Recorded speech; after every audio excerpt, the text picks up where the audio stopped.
En fait, c'est un peu une carrière parallèle, parce qu'il y a le projet Château Flight d'un côté, enfin pour moi, et aussi un projet iCube.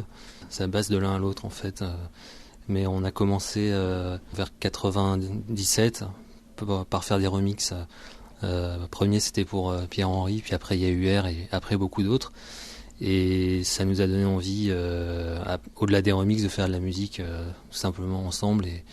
Et ça aboutit à un album en 99 qui s'appelait Puzzle. Au fil du temps, l'identité Château Flight s'est un peu plus précisée. On a un peu trouvé la direction qu'on voulait prendre.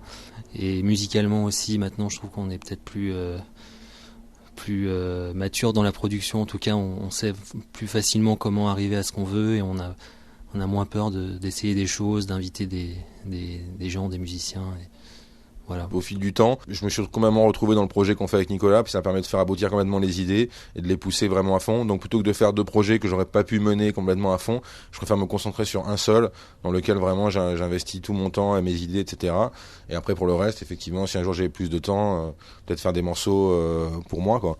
Mais pour l'instant, effectivement, le fait d'avoir un label et c'est être investi d'une responsabilité envers des artistes, etc., d'avoir des gens qui travaillent, ça demande simplement d'être là. Puis j'ai un travail de DJ aussi à côté qui me prend aussi pas mal de temps, donc l'un dans l'autre finalement tout s'équilibre assez bien, quoi.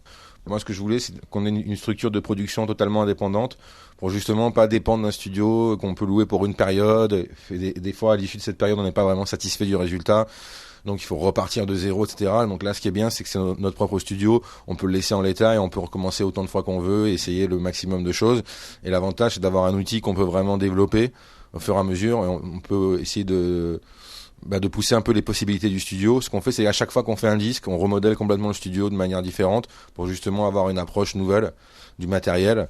Donc on est plus dans cette optique-là que d'externaliser. Ou alors c'est les gens qui nous envoient par exemple leur voix qu'on a retraité après. Donc des fois il y a des espèces d'échanges comme ça aussi qui se font.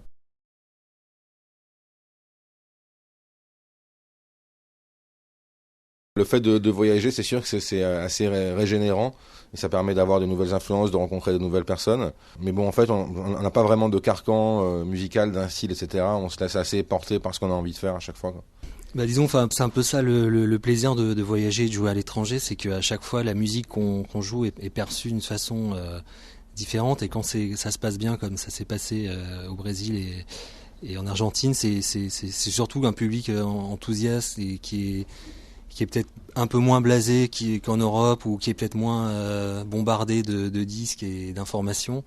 Donc ils prennent les choses comme elles viennent, et si ça se passe bien et si on arrive à transmettre quelque chose, et ben les gens suivent, et voilà quoi, il n'y a pas de style ou de ou de genre, c'est la musique et voilà quoi. Justement, l'Uruguay, on a joué dans un endroit qui s'appelle le Love, et donc en fait on a débarqué là sans vraiment savoir à quoi s'attendre. C'était la dernière date de la tournée, donc tout s'était bien passé, donc on est arrivé assez relax. Et en fait effectivement c'était un espèce de bar club comme ça, et donc la soirée était vraiment super bien. En fait c'est la soirée finalement la plus house qu'on a faite, la plus douce, etc., parce que c'était celle où il y avait le moins de monde aussi, c'était une moins grande capacité. Et en fait, on a trouvé vraiment la réaction excellente. Et le lendemain, on est retourné dans le même club. Et en fait, on a vu que dans ce club, en fait, il passait des trucs, genre c'est un DJ qui mixait des clips en fait en direct avec les morceaux. Donc t'avais des trucs vraiment années 80 à mort. Genre il y avait Desireless, il y avait, tu vois, vraiment les gros trucs. Et donc ça m'a d'autant plus étonné justement de la part de gens qui écoutent justement que des tubes, etc., d'avoir si bien réagi à la musique. Et d'ailleurs, ce qui était vachement bien, c'est vraiment aussi hyper agréable, c'est qu'il y a beaucoup de gens qui sont venus nous voir après qu'on ait joué, en nous disant justement qu'ils n'avaient pas l'habitude d'entendre ça, et qu'ils avaient vachement apprécié, etc. Donc effectivement, il y a un côté vachement frais par rapport à la musique, et pas trop blasé comme il peut y avoir plus en Europe, par exemple, où tout le monde baigne plus là-dedans. Et tandis que là-bas, c'est complètement frais, quoi, en fait.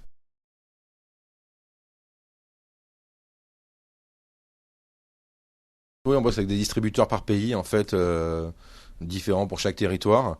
Mais en fait, de plus en plus, on développe via notre site internet, donc www.versatilerecords.com, justement la vente de disques. Et dans un deuxième temps, on va ouvrir un nouveau site qui s'appelle iwantmusic.net, sur lequel on pourra trouver en download et tous les morceaux du catalogue, plus des nouveaux morceaux qu'on n'a pas pu mettre sur l'album, ou des versions alternatives, etc. Donc moi, je crois beaucoup au développement de ça. Effectivement, dans la distribution physique, et il y a un côté un peu usine à gaz. Donc soit effectivement on a un gros marketing, une grosse promo, etc., et ça demande beaucoup d'investissement et donc avec tout ce que ça suppose, soit effectivement on choisit de produire un peu plus et d'être un peu plus léger. Et moi je pense que la distribution numérique c'est quelque chose qui va vraiment se développer dans le futur, et justement ça permet à des gens, tu en as été en Amérique du Sud justement, où le marché du disque c'est pas du tout le même qu'ici, les disques sont beaucoup moins chers, etc.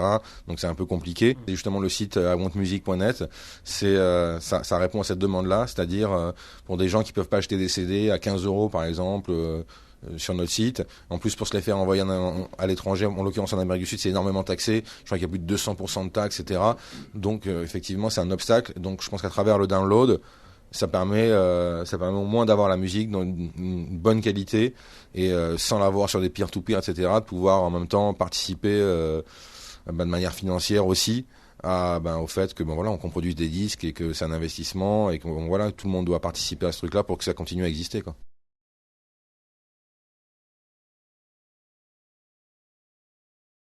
C'est vrai qu'on aime bien aller vraiment dans différents genres. Donc après, c'est plus au niveau de la production, au niveau du son globalement qu'on pourra peut-être nous reconnaître. Maintenant, c'est effectivement au niveau d'un style particulier, c'est pas évident à définir. C'est plus une attitude, un état d'esprit par rapport à la musique, et puis bon, même par rapport au graphisme, etc., à tout ce qu'on a envie de faire passer, tout ce qu'il y a à côté en fait, hors musique.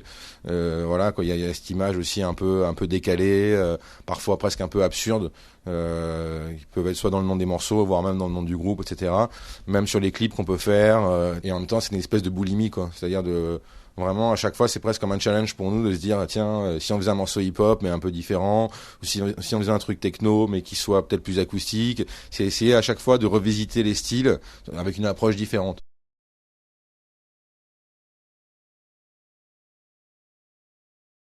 Le live électronique, c'est pour ça d'ailleurs, enfin, qu'on n'en a pas fait tellement jusqu'à présent. C'est toujours un peu casse-gueule, je trouve.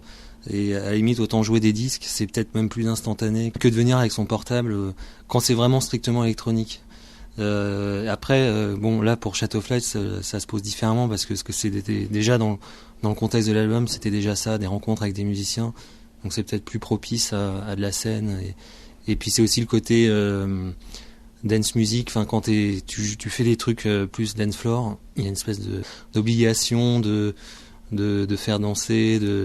Pour la musique que je fais, ça s'éloigne un peu aussi de ça. Donc c'est toujours une histoire de contexte, de savoir où tu vas jouer la musique, à quelle heure et devant combien de personnes. Enfin, il y a beaucoup de paramètres qui rentrent en jeu, quoi.